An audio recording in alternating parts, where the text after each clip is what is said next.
Anne from Game Like a Mother. Today I'm going to show you how to play Cloaked Cats. It's ages 7 and up, 2 to 4 players, and it takes 20 minutes. Let me show you how to play. The goal of the game is to get the most points. You get points by collecting masks from other players, and you get a point per feature card you still have left in your fan at the end of a game. Game setup. Here we have a 3-player game.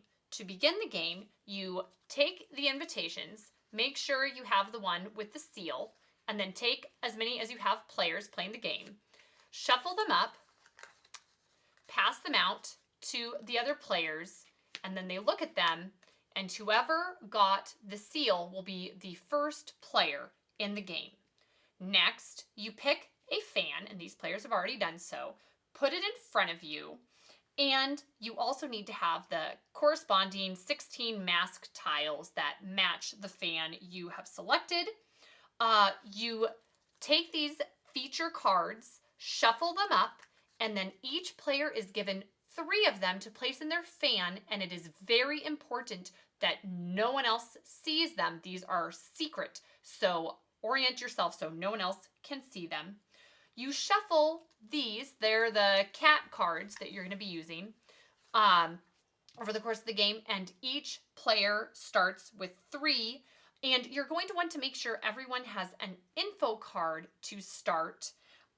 This shows all of the features, and the seal beside each of them says how many cat cards, like these, have the feature on them. It is possible to have been given features where your cat is in a variety of more than one position. Cats can move, right? That makes sense. They can be in more than one position. They can have more than one color. There are plenty of black and white cats out there. So perhaps there are cats that are both pink, pinkish purple, and blue out there. Same thing with spots or stripes. They can have multiple from any of these, so this is just information for you so you know what is out there and what to be looking for. The invitation cards you received also show turn order and what you do per turn on them, so that's handy to have nearby you, and there's enough for everybody to have one, even whoever got the seal. And they get to go first, and what you do first is from your cat cards, these are their 3 cat cards they were given, they choose which one they want to play out in the middle. And we'll say they go ahead and choose this one. And then all everybody does at this point is, if they have 1 or more features that match this cat, they need to put a mask on it near the top so you can still see the cat. So this player, I'm just going to show their features, they don't have anything that goes along with that. So a lot of times when it's your own card, you don't want to reveal anything, so it's common that it wouldn't match any of your features. For me, I have 2 features that match this cat, but I still just put 1 mask out there. So that can be a key element of this game. You don't know if it's 1 or multiple features that you're matching to out there.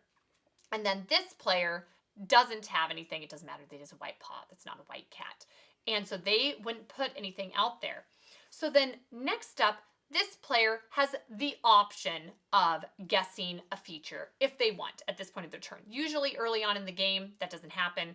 Later on is when that happens a bunch. And so if they don't want to guess, they just have to replenish their hand by drawing a new cat card, and then play proceeds clockwise next to this player. Let's skip forward a few turns. Let it say that it is Purple's turn. It's my turn.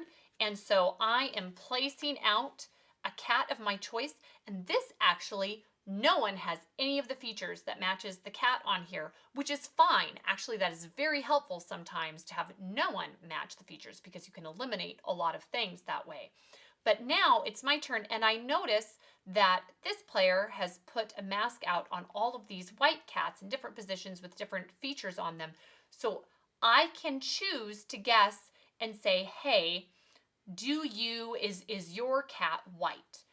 And if I am right, this player takes the feature card that matches what I said, and they place it down, and I get to collect 1 of their masks. So that's a big thing when you are able to guess someone's feature, because they lose a point from the end of the game because this gets placed down.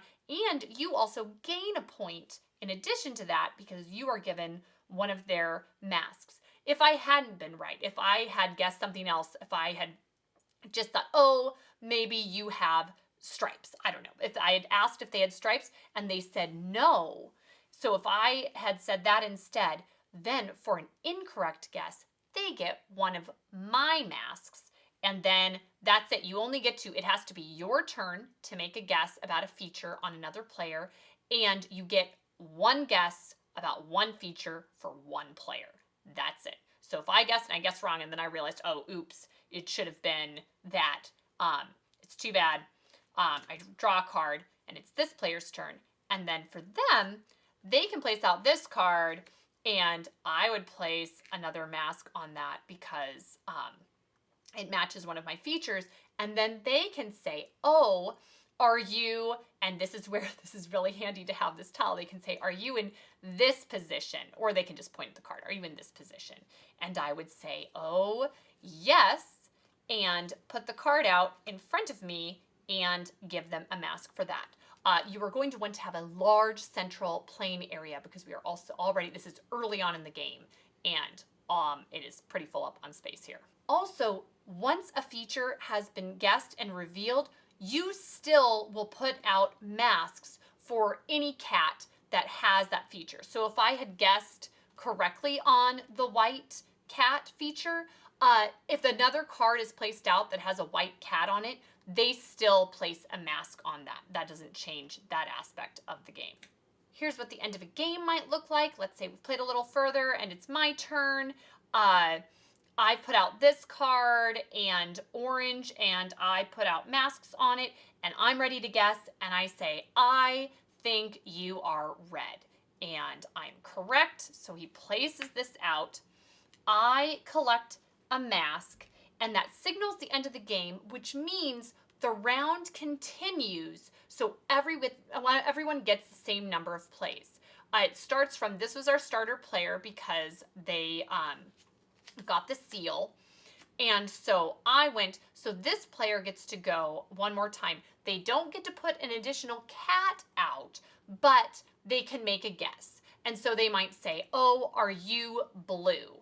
And if they're right, this player puts their card down and gives them one of their masks.